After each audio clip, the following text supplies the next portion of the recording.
Praise the Lord. हम परमेश्वर को स्तुति देते हैं। It says in Revelation 12:10, और प्रकाशित वाक्य उसके 12 अध्याय के 10वें वचन में लिखा है, 10 and 11. It says, Then I heard a loud voice in heaven saying, Now the salvation and the power and the kingdom of our God and the authority of his Christ have come. For the accuser of our brethren has been thrown down, he who accuses them before God day and night. And they overcame him because of the blood of the Lamb and because of the word of their testimony. And they did not love their life even when faced with death. प्रकाशित वाक्य उसका 12 अध्याय 10 और 11 वचन। फिर मैंने स्वर्ग से ये बड़ा शब्द आते हुए सुना, अब हमारे परमेश्वर का उद्धार और सामर्थ्य और राज्य और उसके मसीह का अधिकार प्रकट हुआ है, क्योंकि हमारे भाइयों पर दोष लगाने वाला, जो रात दिन हमारे परमेश्वर के सामने उन पर दोष लगाया करता था, गिरा दिया गया है। वे मेमने के लहू के कारण और अपनी गवाही के वचन के कारण उस पर जयवंत हुए, और उन्होंने अपने प्राणों को प्रिय न जाना, यहाँ तक कि मृत्यु भी सह ली। We say our Amen to this word that says, The accuser has been thrown down by the blood of the Lamb and the word of our testimony. और इस वचन में जहां लिखा है कि हम पर दोष लगाने वाला वो नीचे फेंक दिया गया है, और अपने गवाही के वचन के कारण हम उस पर जयवंत हुए हैं, इस वचन को हम भी अपना आमीन कहते हैं। We should never allow the devil to accuse us of anything. The blood of Jesus has cleansed me when I confess my sin. हमें कभी भी शैतान को ये अनुमति नहीं देनी है कि वो किसी भी वजह से हम पर दोष लगाए, क्योंकि जब हम अपने पापों को मान लेते हैं तो यीशु मसीह के लहू ने हमें सारे पापों से शुद्ध किया है। We should always know our value in Christ. हमें हर समय मसीह में हमारा क्या मूल्य है उसको जानना है। Jesus, the Son of God, who is God himself, who existed forever with God. यीशु जो परमेश्वर का पुत्र था और जो हमेशा से परमेश्वर के साथ था, He existed forever with God the Father and God the Holy Spirit. और हमेशा से वो परमेश्वर जो पिता और परमेश्वर जो पवित्र आत्मा उनके साथ से वो था। He emptied himself when he came down and lived among us. और उसने अपने आप को खाली किया, रिक्त कर लिया, जब वो आकर इस संसार में हमारे तरह जिया। He shed his life blood for me to forgive me, redeem me, cleanse me and save me from my sin. और उसने हमारे लिए अपना लहू बहाया ताकि वो हमें क्षमा करे, हमें छुटकारा दे और हमें पापों से मुक्ति दे। This is my value in Christ forever. और ये हमेशा के लिए मसीह में मेरा मूल्य है। I never want to forget that. मैं कभी भी इसे भूलना नहीं चाहता। Even if the world or the devil tries to devalue me, I want to rest in the value that God places over me. और चाहे ये संसार और शैतान भी मेरे मूल्य को कम करना चाहे, फिर भी परमेश्वर ने जो मुझ पर मूल्य लगाया है उसी मूल्य में मैं विश्राम करना चाहता हूँ। And not only me, but each and every soul, God values much. और सिर्फ मैं ही नहीं, हर एक प्राण पर यही मूल्य परमेश्वर ने लगाया है। So much value that Jesus shed his life, the Son of God, God himself shed his blood for me. और इतना मूल्य लगाया है कि परमेश्वर का पुत्र यीशु मसीह ने खुद अपना लहू मेरे लिए बहाया। Jesus said, if a man gains the whole world but loses his own soul, what would it profit him? और यीशु मसीह ने कहा, अगर एक व्यक्ति इस पूरे संसार को जीत ले पर अपने ही प्राण को गवा दे तो इससे उसको क्या लाभ होगा? Jesus surely knew the value of a single soul was worth more than gaining the whole world. यीशु मसीह खुद इस बात को जानते थे कि इस पूरे संसार को जीतने से अधिक एक प्राण की कीमत है। Let's always remember and ask the Holy Spirit to reveal how much God values us, how much he loves us. और हम हर समय इस बात को याद रखें और पवित्र आत्मा से मांगे कि वो हमें प्रकट करे कि वो कितना हमसे प्रेम करता है, कितना हमें वो बहुमूल्य जानता है। God our Father wants that we know him better every day. पिता जो हमारा परमेश्वर है वो चाहता है कि हम हर दिन उसे और बेहतर स्वरूप से जानें। He has given us his word so that we get to know him through the Holy Spirit. उसने हमें उसका वचन दिया है ताकि हम पवित्र आत्मा के द्वारा उसे जान पाए। God allows many situations and problems and difficulties so that we may know him. परमेश्वर हमारे जीवन में कई संकटों को, कई परिस्थितियों को आने देता है ताकि हम उसको और अच्छे से जानें। Jesus told in the Sermon on the Mount in Matthew 5:8, blessed are the pure in heart, for they shall see God. यीशु मसीह ने पहाड़ी उपदेश में मत्ती रचित सुसमाचार उसके 5:8 में कहा, धन्य है वे जिनके मन शुद्ध है, क्योंकि वे परमेश्वर को देखेंगे। Those who are of a pure heart will see God in everything they face in life. जो कोई शुद्ध मन के है वो अपने जीवन में जिस किस चीज का सामना करे उन सारी चीजों में परमेश्वर को ही देखेंगे। In the Old Testament, we read about Joseph's life. और पुराने नियम में हम यूसुफ के जीवन के विषय में पढ़ते हैं। Joseph was hated by his brothers because he was a favorite of his father. क्योंकि वो अपने पिता का सबसे पसंदीदार बेटा था, इसलिए उसके भाई उससे घृणा करते थे। His brothers hated Joseph because his father loved him more than all of them. और उसके भाई उससे यूसुफ से इस वजह से घृणा करते थे क्योंकि उन सबसे बढ़कर उसका पिता उससे प्रेम करता था। They plotted against him and sold him to some Midianite traders for 20 shekels of silver. और यूसुफ के जो भाई थे उन्होंने उसके खिलाफ षड्यंत्र रचा और उसको कुछ लोगों को सिर्फ 30 सिक्कों के लिए बेच दिया। And those traders brought him to Egypt and sold him to Potiphar, Pharaoh's officer. और वो जो व्यवसाय करने वाले थे उन्होंने उसको मिस्र में लाया और पोतिफर नामक एक फिरौन के हाकिम के पास बेच दिया। Joseph was treated very unjustly by his brothers. और उसके भाइयों ने बहुत ही बिना न्याय के साथ उससे व्यवहार किया। One phrase that we read often in Joseph's story is, the Lord was with him. पर एक बात जिसको हम यूसुफ की कहानी में कई बार पढ़ते हैं कि परमेश्वर उसके साथ था। In Genesis 39:3 and 39:23, both these places we read the phrase. उत्पत्ति 39 उसका 3रा अध्याय और उत्पत्ति 39 उसका 23 वचन, इन दोनों वचनों में हम यही पढ़ते हैं। The Lord was with Joseph even when he was treated badly through those days when he went through many trials. प्रभु यूसुफ के साथ था उन दिनों में भी जब उसके साथ लोगों ने अन्याय से बर्ताव किया और वो कई परीक्षाओं से गुजरा। When the Lord is with us, whatever the world does to us doesn't matter. जब प्रभु हमारे साथ होता है तो फिर ये संसार हमारे साथ कैसा भी बर्ताव क्यों ना करो उससे हमें कोई फर्क नहीं पड़ेगा। God can turn the worst things that others do to us to work for our very best.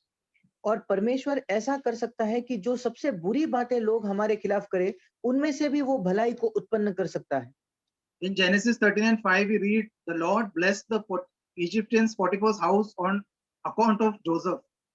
उत्पत्ति उसके 39 उसके 5वें वचन में हम पढ़ते हैं कि परमेश्वर ने यूसुफ के कारण उस मिस्री के घर पर आशीष दी।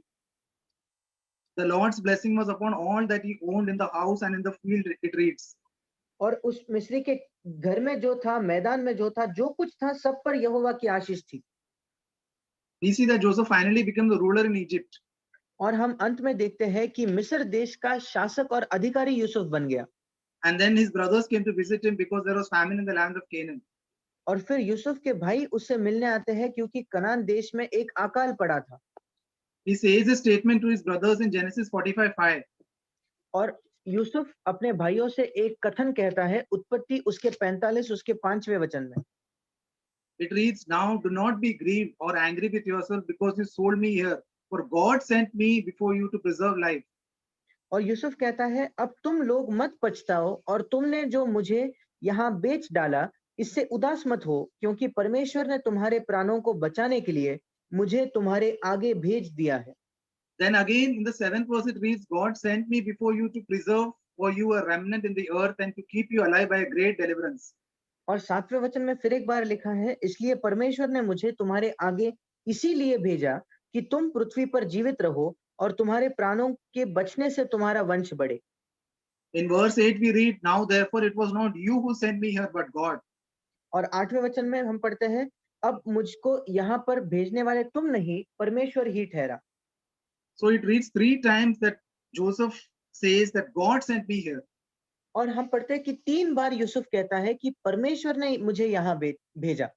It was not his brothers who did that evil to him and sent him, but it was God who allowed that. ये उसके भाई नहीं थे जिन्होंने दुष्टता करके उसको यहाँ भेजा था, पर परमेश्वर था जिसने उसको यहाँ भेजा। When he was going through the trial, in between he was little shaken, and that's why he told that person whom he interpreted the dream. He told him that please remember me when you meet Pharaoh. पर बीच में इतनी परीक्षाएं आने के वजह से यूसुफ थोड़ा सा हिल गया और इसलिए उसने उस जिस व्यक्ति का सपना उसने बताया था उसको वो कहता है जब तू फारो को मिले तो मुझे स्मरण रखना। But then we know that God allowed that person to forget about it. पर हम जानते हैं कि परमेश्वर ने ये अनुमति दी कि वो व्यक्ति यूसुफ को भूल जाए। I think that is the time that after that, the period that was there, that was the time when Joseph really realized that God was at work in him. और मैं समझता हूँ कि इस समय के बाद ही ऐसा समय आया जब यूसुफ समझने लगा कि परमेश्वर उसके जीवन में काम कर रहा है। He saw God in his trials and his injustice. उसके परिस्थितियों में, उसके परीक्षाओं में और अन्याय में यूसुफ ने परमेश्वर को देखा। Do we see God when we face something that is very unjust? क्या हम परमेश्वर को देखते हैं जब हम बहुत ज्यादा अन्याय को देखते हैं? Do we see the hand of God in everything we go through? जिस किसी परिस्थिति में से हम जाते हैं, क्या हम परमेश्वर के हाथ को देखते हैं? Especially the things that we can't explain. विशेषकर वो बातें जिनको हम समझा भी नहीं पाते। Joseph didn't see his brothers as enemies out to harm him. Yusuf ने ऐसा नहीं देखा कि उसके भाई उसके शत्रु है जो उसके खिलाफ हानि पहुंचाना चाहते हैं। He saw the hand of God in what he went through. उसने परमेश्वर का हाथ देखा उन सारी बातों में जिससे वो गुजर रहा था। He saw the long-term plan of God in what God allowed him to go through. उसने परमेश्वर का एक आगे आने वाले समय के लिए योजना देखी, क्यों उसको परमेश्वर इन बातों से गुजरने की अनुमति दे रहा था। The children of Israel were tested by God in the wilderness for 40 years with a purpose. और इस्राएल के लोग जो थे उनको परमेश्वर ने 40 साल उन जंगल और मरुभूमि में एक कारणवश रखा। It says in Deuteronomy 8:2, the Lord your God led you in the wilderness these 40 years that he might humble you. और व्यवस्था विवरण उसके 8वें अध्याय के दूसरे वचन में हम पढ़ते हैं कि तेरा परमेश्वर यहोवा उन 40 वर्षों में तुझे सारे जंगल के मार्ग में से इसलिए ले आया कि वो तुझे नम्र बनाए, Testing you to know what was in your heart, और तेरी परीक्षा करके यह जान ले कि तेरे मन में क्या क्या है, whether you would keep his commandments or not. कि तू उसकी आज्ञाओं का पालन करेगा या नहीं। But we know that the children of Israel didn't see God when they faced testing during their journey. पर हम जानते हैं कि इस्राएल के जो लोग थे उन्होंने परमेश्वर को नहीं देखा जब कभी वो किसी समस्या या परीक्षा में से गुजरे। They grumbled against Moses and Aaron in the wilderness when they didn't have enough to eat. जब कभी उस मरुभूमि में उनके पास खाने के लिए पर्याप्त नहीं होता था, तो वो मूसा और हारून के खिलाफ शिकायत करते थे। That is in Exodus 16:3. ये हम पढ़ते हैं निर्गमन उसके 16 अध्याय के तीसरे वचन। Again in Exodus 17:1 and 2, we read that when they didn't have enough water to drink, they quarreled with Moses. फिर एक बार निर्गमन उसके 17 1 और 2 में हम पढ़ते हैं जब उनके पास पीने के लिए पानी नहीं था, फिर एक बार जाकर वो मूसा से वाद विवाद करने लगे। Yeah, they didn't have water. They didn't have water to drink. They quarreled against Moses. They couldn't see the hand of God in what they faced in their life. उनके पास पानी नहीं था और वो मूसा से वाद विवाद करने लगे। वो परमेश्वर के हाथ को अपने जीवन में नहीं देख पा रहे थे। So God wants to see us to see him in everything we face in our lives. और परमेश्वर चाहता है कि हमारे जीवन में हम जिस किसी चीज का सामना करें, उसमें हम परमेश्वर को देखें। Knowing that in the end God will turn everything for our good if we have made God the Lord of our lives. इस बात को जानकर कि अंत में सारी बातों को परमेश्वर भलाई के लिए करेगा, अगर हमने उसको अपने जीवन का प्रभु और स्वामी बनाया है तो। And if we have yielded everything to him. और अगर हमने सब कुछ उसको समर्पित किया हो तो। It says in Philippians 2:13, for it is God who is at work in you both to will and to work for his good pleasure. क्योंकि फिलिपियों की पत्री उसके दूसरे अध्याय के 13 वचन में हम पढ़ते हैं, क्योंकि परमेश्वर ही है जिसने अपनी सुइच्छा निमित्त तुम्हारे मन में इच्छा और काम दोनों बातों के करने का प्रभाव डाला है। It's interesting to read the next verse there. और इसका अगला वचन पढ़ना बहुत ही दिलचस्प है। It says, do all things without grumbling or disputing. और यहाँ लिखा है सब काम बिना कुड़कुड़ाए और बिना विवाद के किया करो। Grumbling and complaining comes in our lives when we don't see God working in us for his good pleasure in all that he allows in our life. हम अपने जीवन में कुड़कुड़ाहट करते हैं और शिकायत करते हैं सिर्फ तभी जब हम ये नहीं देख पाते कि परमेश्वर ने सारी चीजों को हमारे अच्छाई के लिए और भलाई के लिए अनुमति दी है। And then when we start grumbling and complaining, the next verse says about being lights in a crooked and perverse generation. और जब हम कुड़कुड़ाहट करने लगते हैं, जब हम विवाद करते हैं, शिकायत करते हैं, तो अगले वचन में लिखा है कि इन लोगों के बीच में हमें एक ज्योति के समान, दीपकों के समान चमकना है। So when we complain and murmur, we are not lights to the world around us. और इसलिए जब हम कुड़कुड़ाते हैं या शिकायत करते हैं, तब हम अपने आसपास के संसार के लिए दीपक या ज्योति नहीं है। Let God do his work in us for his good pleasure so that we will be free from grumbling and complaining. परमेश्वर हमारे अंदर ऐसा काम करने पाए उसकी सुइच्छा की वजह से, ताकि हम शिकायत करने से और कुड़कुड़ाहट से पूर्ण मुक्ति पाए। When Job lost everything in a day, जब एक ही दिन में अय्यूब ने सब कुछ गवा दिया, his children, property, livestock and everything else, उसके बच्चे, उसकी संपत्ति, उसके जो गाय बैल थे, सब कुछ, he could still worship God because he said, the Lord gave and the Lord has taken away. इसके बाद भी वो परमेश्वर की आराधना कर सका, क्योंकि उसने कहा यहोवा ने दिया और यहोवा ने ही ले लिया। Blessed be the name of the Lord. परमेश्वर का नाम धन्य है। He saw God's working even in his terrible loss of everything. और उसने इतना कुछ खोने के बावजूद भी उसने परमेश्वर के हाथ को देखा। That's why he could worship God in that condition. इस वजह से वो उस परिस्थिति में भी परमेश्वर की आराधना कर सका। God allowed Satan to smite Job with sore boils. और परमेश्वर ने शैतान को ये अनुमति दी कि वो उसके शरीर को भी हाथ लगा पाए। That time Job's wife told Job to curse God and die. और तभी अय्यूब की पत्नी उससे कहती थी कि तू परमेश्वर की निंदा कर और मर जाए। She didn't see God in whatever happened in Job's life. अय्यूब के जीवन में जो कुछ हुआ उसमें उसने परमेश्वर को नहीं देखा। That's why she was discouraged and said discouraging words to her husband. इसलिए वो निराश हो गई और उसने अपने पति को भी निराशाजनक ही शब्द कहे। But Job replied in Job 2:10, shall we indeed accept good from God and not accept adversity? पर अय्यूब ने उत्तर दिया, अय्यूब उसका 2 और 10 में, कि क्या हम परमेश्वर के हाथ से सुख लेते हैं और दुख ना ले? Job knew that it was God who allowed this adversity in his life. अय्यूब जानता था कि वो परमेश्वर है जिसने इन परीक्षाओं को उसके जीवन में आने की अनुमति दी है। He not only knew that good he had received comes from God, but also that God allows adversity also. और वो सिर्फ यही नहीं जानता था कि सिर्फ अच्छा और भला ही मेरे जीवन में प्रभु से आता है, पर वो परीक्षाओं को भी स्वीकार करता था। When we don't see God in our lives and in our difficulties, we will be discouraged. जब हम अपने जीवन में और अपने कठिनाइयों में परमेश्वर को ना देखें, तो फिर हम जरूर निराश हो जाएंगे। And that can infect others also when we speak it out to others. और फिर अगर हम ये दूसरों से कहें तो दूसरे लोग भी निराश हो जाएंगे। We can ask God to give us a clear vision about God in every situation we face in our life. हम परमेश्वर से मांग सकते हैं कि वो हमें अपना स्पष्ट एक दर्शन दे हर जीवन के परिस्थिति में। And when our children see our vision about God, seeing God in everything, it will be an encouragement to them as well. और जब हमारे बच्चे देखेंगे कि हम हर परिस्थिति में परमेश्वर को देखते हैं, तो ये उनके लिए भी एक प्रोत्साहन की बात होगी। And they grow up to see God and trust him in every situation. और वे बड़े होकर देखेंगे कि वो परमेश्वर को जानेंगे और हर परिस्थिति में उस पर भरोसा करना सीखेंगे। Jesus had yielded his everything to his Father. यीशु मसीह ने अपना जो कुछ था वो सब अपने पिता को समर्पित किया था। And hence he was at rest when he faced in whatever he faced in his life. और इसलिए उसने अपने जीवन में जिस किसी बात का सामना किया, वो हर समय विश्राम में महसूस करता था। He always knew his Father was in control of everything in his life.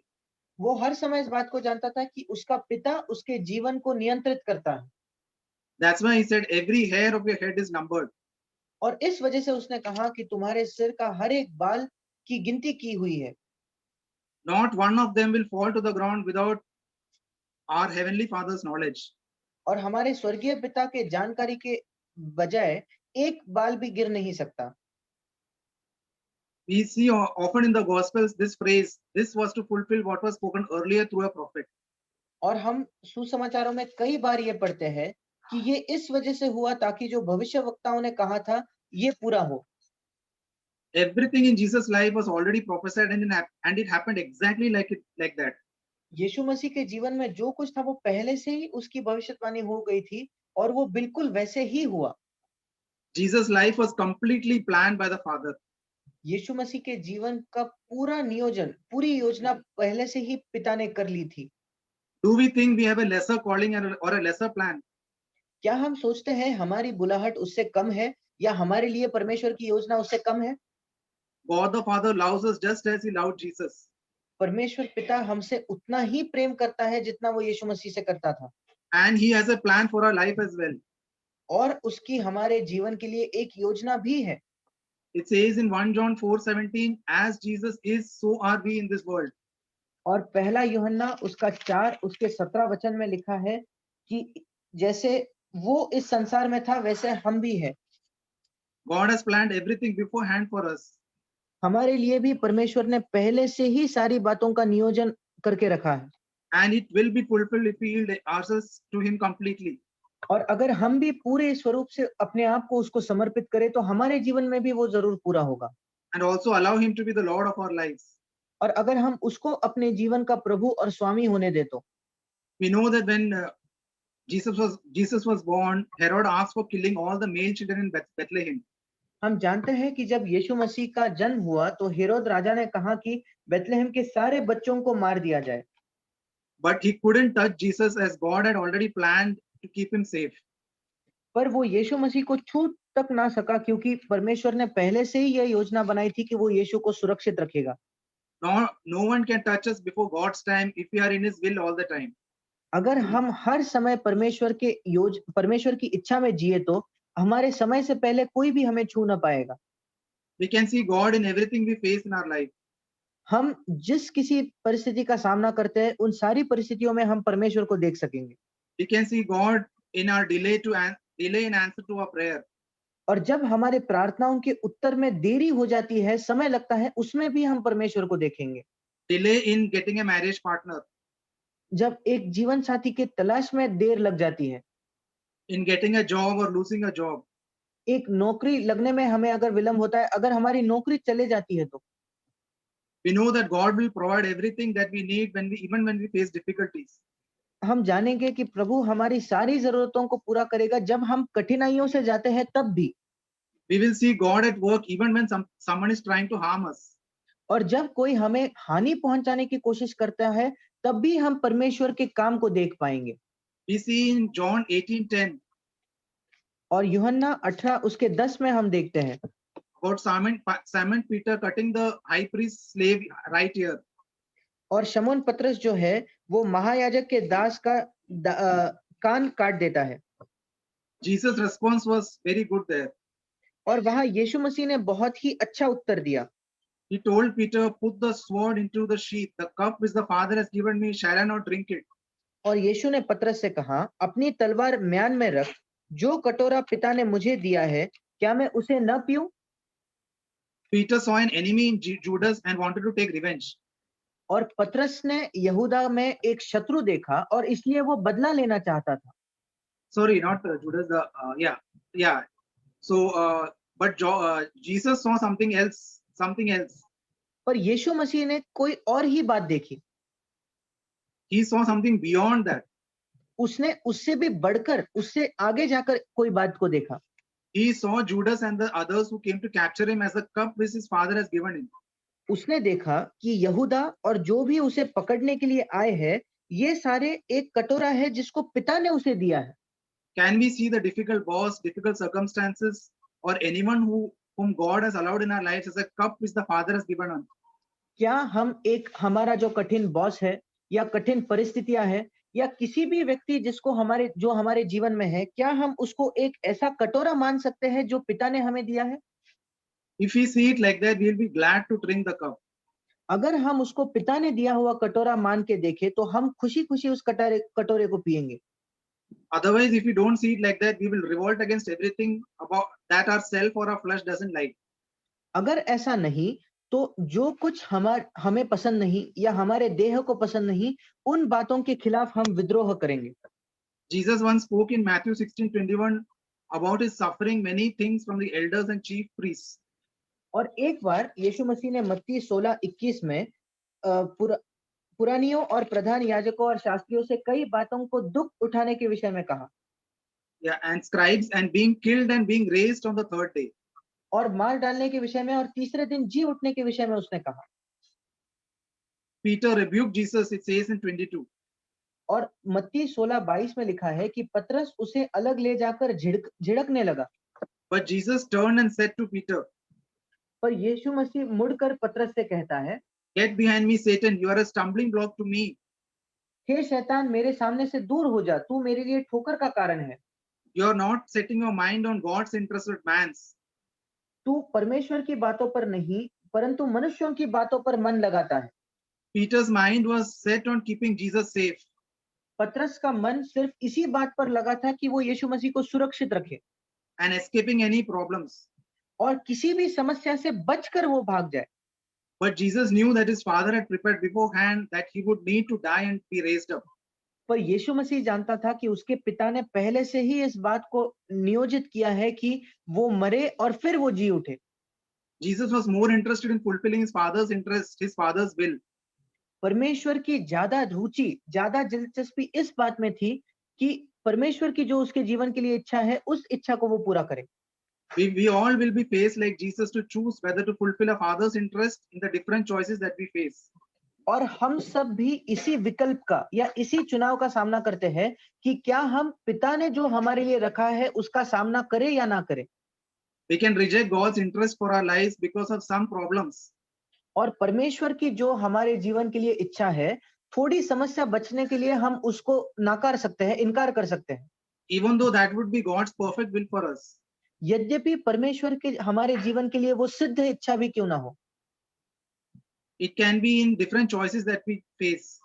जो अलग अलग चुनाव हम करते हैं, निर्णय हम लेते हैं, उसमें ये होता है। Let us yield ourselves to do God's interest. आइए हम अपने आप को समर्पित करें ताकि हम परमेश्वर की बातों पर मन लगाएं। His will, because that only will lead to experience God's life in us by living on this earth. क्योंकि उसकी इच्छा मानने से ही हम उसके जीवन को अनुभव कर सकते हैं इस संसार पर। We read about Paul and Silas in Acts 8:16. और प्रेरितों के काम उसके 16 अध्याय में हम पौलुस और सिलास के विषय में पढ़ते हैं। It reads in the Acts 16:22 और प्रेरितों के काम 16:22 में लिखा है that they were beaten with rods, and then it says that they were thrown in prison in 23. और वहां उन्हें मारा गया और 23 में पढ़ते हैं कि उन्हें बंदीगृह में डाल दिया गया। They were fastened with stocks on their feet and kept in an inner prison. It says in 24. और 24 वचन में लिखा है कि उन्हें भीतर की कोठरी में रखा गया और उनके पांव काठ में ठोक दिए गए। Paul and Silas were praying and singing hymns of praise to God. और पौलुस और सिलास परमेश्वर के प्रति भजन गा रहे थे, स्तुति गान कर रहे थे। And it says the prisoners were listening to them. और यहाँ लिखा है कि जो कैदी थे वो उनकी सुन रहे थे। You know, when we go through difficulties, others are listening to us. और क्या आप जानते हो, जब हम कठिन परिस्थितियों में से जाते हैं तो बाकी लोग हमें सुन रहे हैं। What are they listening? Are they listening to complaining, grumbling, and all that things, or are they listening to a heart full of praise?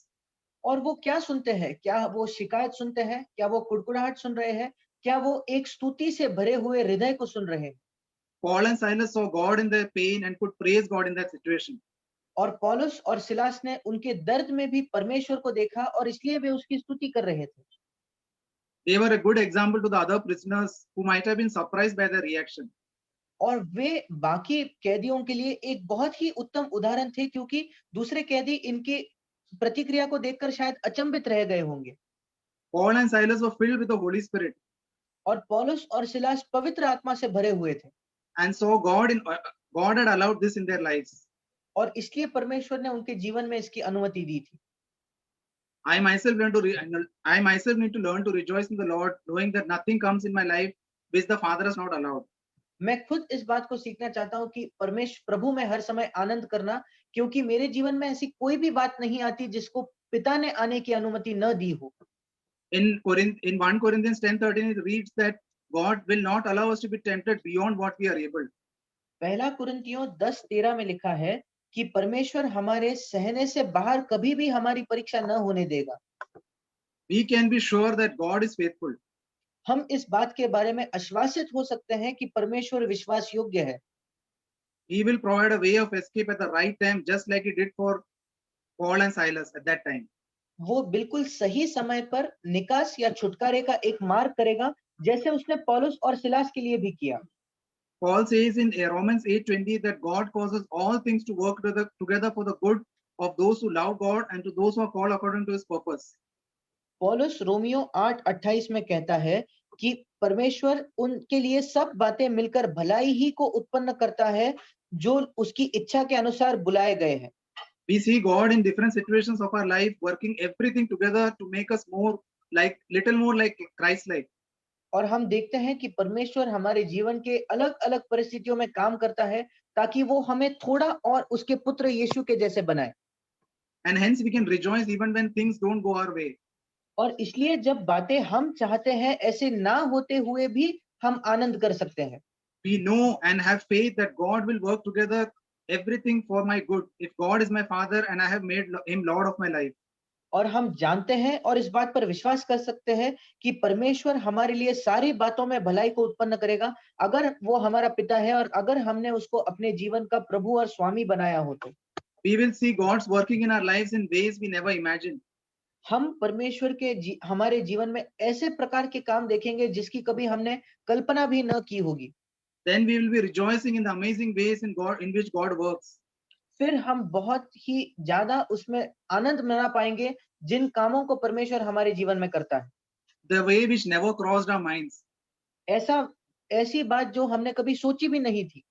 Also, God's working will be in such a way that it will refine us also much more. और परमेश्वर इस प्रकार काम करता है कि वो हमें और ज्यादा शुद्ध करे। We will learn to have patience along with faith in Him. और हम उसमें सिर्फ विश्वास के साथ साथ धीरज भी रखना सीखेंगे। Let us all, including me, ask God to fill us with the Holy Spirit. और हम सब मैं भी हम परमेश्वर से मांगे कि वो हमें पवित्र आत्मा से भरे। So that we see God in every situation. ताकि हम हर परिस्थिति में परमेश्वर को देखें। And to wait for His time, for His doing everything beautiful in His time.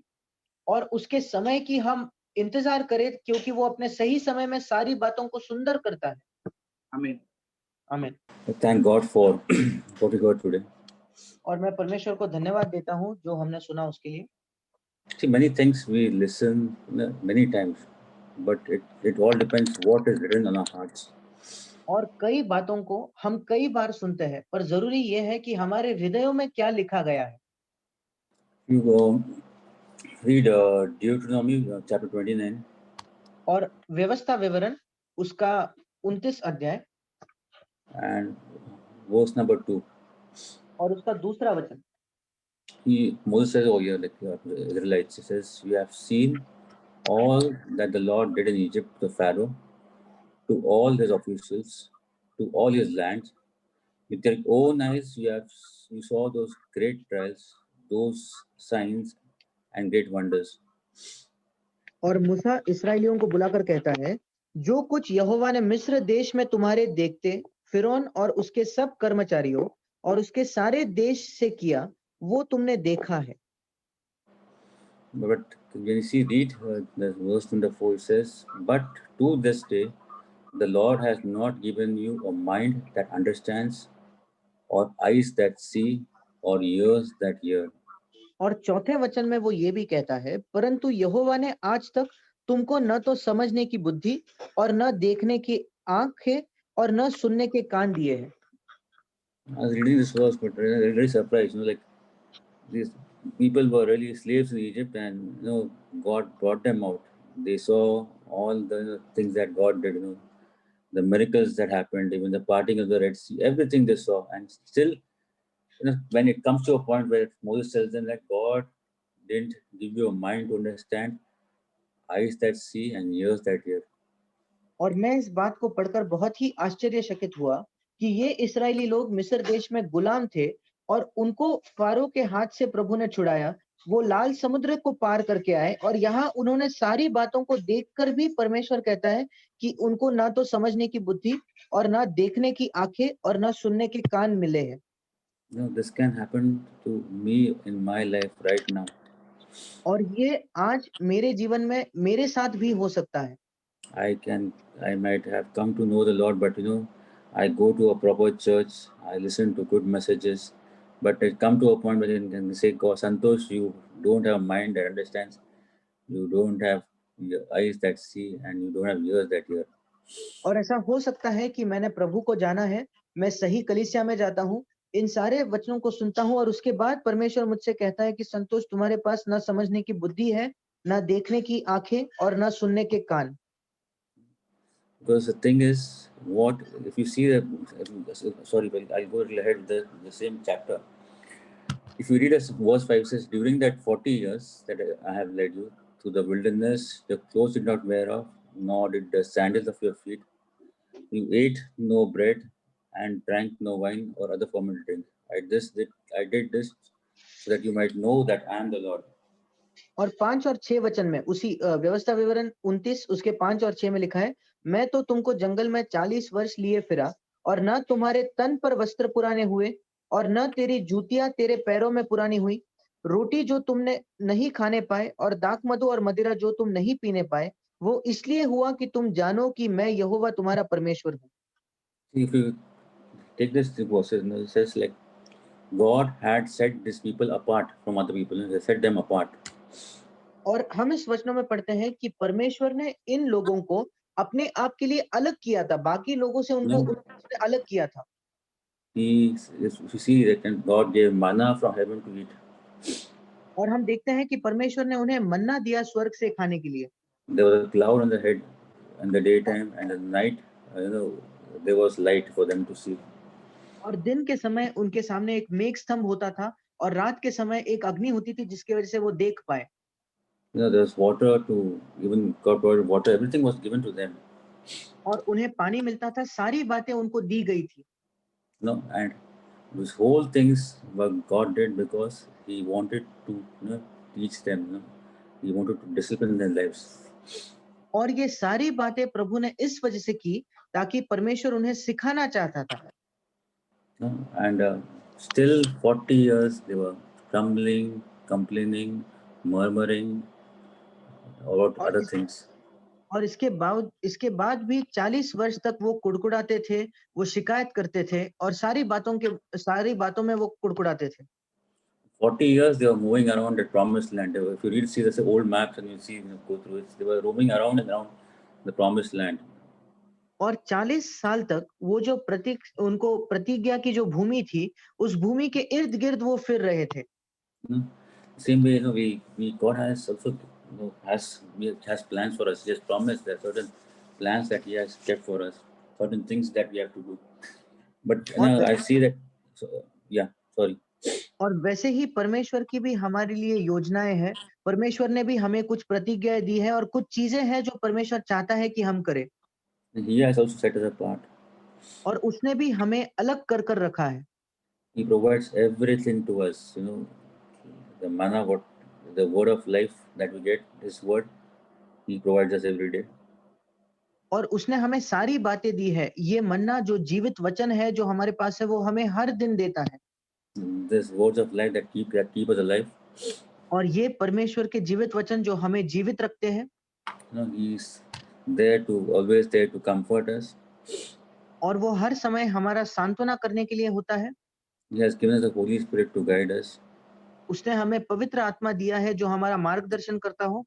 Which is like you can say the light in the night and a cloud upon the day. और बिल्कुल वो उन इस्राएलियों के जैसा दिन में मेघ स्तंभ और रात में वो अग्नि का खंभा था। So it's come to my place where, but what is the life I live? अब बात ये है कि मैं कैसा जीवन जीता हूँ। I won't like to compare any brother or sister, but it should be when I say it comes to my life. What is my life? और मैं किसी और भाई बहन के साथ तुलना नहीं करना चाहता, पर मैं ये सोचना चाहता हूँ कि मेरा जीवन क्या है। We read many parables where Jesus says, no, the certain owner of a vineyard and he gave the vineyard to the servant and he left and he went away. और हम कई दृष्टांतों को पढ़ते हैं कि किसी एक व्यक्ति के पास एक बाग थी और उसने उसको देकर वो दूर चले गया। But he says he comes back and sees how the vineyard is, how is the servant, he is taking care of it or not. पर वो व्यक्ति वापस आकर देखता है कि वो जो बगीचा है उसके सेवक उस पर ध्यान दे रहे हैं या नहीं। The same thing is in my life. God has given me a life. It's a vineyard which has given me, and He's given me a free will to take और care of the vineyard. और ये बिल्कुल मेरे भी जीवन में ऐसा ही है कि परमेश्वर ने मुझे भी एक बगीचा दिया है जिसका मुझे ध्यान रखना है। Do I keep it clean or do I keep it, as when the master leaves, I just do what I want to do. क्या मैं उसको साफ सुथरा रखता हूँ या जब मेरा धनी मेरा स्वामी चले जाता है तब मैं उसको मैं जो चाहता हूँ वही उसमें करता हूँ। It's really like I have to really just see about what I live and what my life is. और मुझे सचमुच इस बात को देखकर परखना है कि मैं कैसे जीता हूँ और मेरा जीवन कैसा है। No, I was thinking like, when we always, we also read that Eli walked with God. No, sorry, Enoch walked with God. और मैं सोचता हूँ कि जैसे हनोक जो था वो परमेश्वर के साथ चला, But that time there was no Bible, there was nothing, but there was a true walk with God. और तभी ना तो बाइबल था, तभी ना संगति थी, पर उसके बावजूद वो परमेश्वर के साथ चला। See, it was a normal life what he lived, and he had that fellowship with God. He could like speak out to God and could और listen to एक Him. और एक सर्वसाधारण जीवन उसने जिया, पर परमेश्वर के साथ उसकी संगति थी। परमेश्वर से वो बात करता और परमेश्वर के वो सुनता था। We never read that Enoch did something, some miracles, or he did something, this thing, he brought up that nothing, but it's just one verse, Enoch walked with God. और हम कभी भी हनोक के विषय में ये नहीं पढ़ते कि उसने कोई चमत्कार किए और उसने कोई अद्भुत काम किए। उसके बारे में हम एक ही वचन पढ़ते हैं कि हनोक परमेश्वर के साथ-साथ चलता था। I would like to have my life to be said like that, like Santosh walked with God. और मैं भी चाहता हूँ कि मेरे जीवन के विषय भी यही कहा जाए कि संतोष परमेश्वर के साथ-साथ चलता था।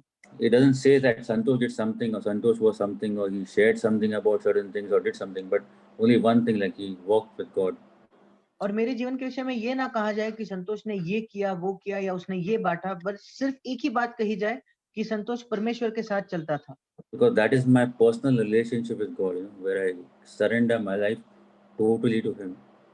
क्योंकि ये मेरे परमेश्वर के साथ होने वाला व्यक्तिगत संबंध है, जब मैं अपने जीवन की हर बात उसके सामने समर्पित करता हूँ There is no hypocrisy. और उसमें कोई पाखंड नहीं होता। Because it's simple. God knows me what I am, and I know God. That's it. इसका मतलब परमेश्वर जानता है मैं कौन हूँ और मैं उसे जानता हूँ। You know, if you read, you normally also read this verse where it says God has plans for us, plans for welfare, not calamity, to give us a hope in the future. और हम इस वचन को भी कई बार पढ़ते हैं कि परमेश्वर की हमारे लिए जो योजना है, वो भलाई के लिए है, हानि के लिए नहीं, ताकि वो हमें एक उत्तम आशा दे। Now, how many times we never heard this verse? I think I might have heard this verse lakhs of times. और हमने कितनी बार इन वचनों को सुना है, मैं सोचता हूँ कि मैंने लाखों बार इस वचन को सुना होगा। But when it comes to certain areas, somebody does something or something is wrong, or the boss says something, whatever it is, पर there's that promise, keep me quiet. No, it's okay. God has a plan. I'll be quiet. It's for my welfare. और कई बार जब ऐसी परिस्थिति आती है, कोई कुछ कह देता है या बॉस कुछ कहते हैं, तो ये अभिवचन मुझे याद आता है, प्रतिज्ञा याद आती है कि परमेश्वर की एक भलाई के लिए योजना है। See, that's where when I can suddenly say that this is God from God. There's a peace that comes from God, where I'm not troubled. और ऐसे परिस्थिति में मैं इस प्रतिज्ञा को अच्छे से देख पाता हूँ और परमेश्वर की ओर से एक शांति, एक विश्राम आता है, जिसकी वजह से मैं चिंतित नहीं होता। Like even then Jesus says, about coming to my life with others. When Jesus says, if you read Matthew 5:14, he says, you are the light of the world. और यीशु मसीह हमारे जीवन के विषय में मत्ती 5:14 में कहते हैं कि हम इस जगत की ज्योति है। And second place, he says, you are the salt of the earth. और वो कहता है कि हम इस संसार के लिए नमक के समान है। So this, like the light and the salt, is my life that I live on this earth. और ये जो ज्योति और नमक, इसका मतलब इस संसार पे मैं जो जीवन जीता हूँ। And what is the example that I set, where when I walk around with my family members or colleagues in office or wherever I go, is Jesus seen in me? और मैं कैसा एक उदाहरण लोगों के सामने रखता हूँ, मेरे परिवारजनों के सामने, मैं जहाँ काम करता हूँ, क्या मेरे अंदर से उनको यीशु मसीह दिखते हैं? Light is something where people can see. In the darkness, if you are the light, people can see the way. They know exactly where to go. और ज्योति को लोग देख पाते हैं, अगर अंधकार भी हो तो भी लोग ज्योति को देख पाते हैं।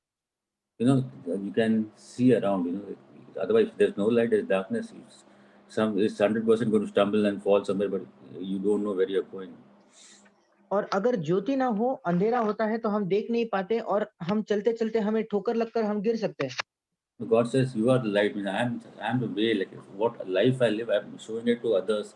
You know, like this is how Jesus makes me walk, and this is the life that Jesus has given me.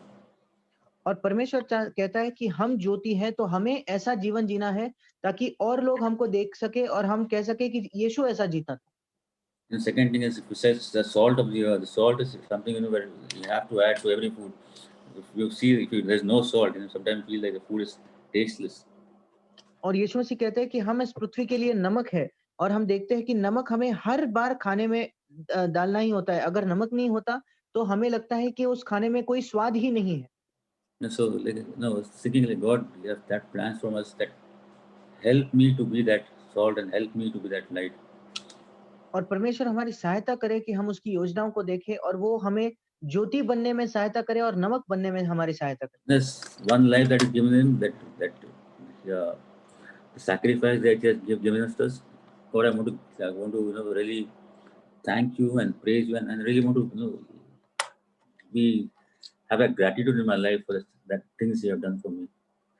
और प्रभु ये एक जीवन जो तूने मुझे दिया है उस वजह से मैं तुझे धन्यवाद देना चाहता हूँ और एक कृतज्ञता मेरे हृदय में रखना चाहता हूँ। Thank God.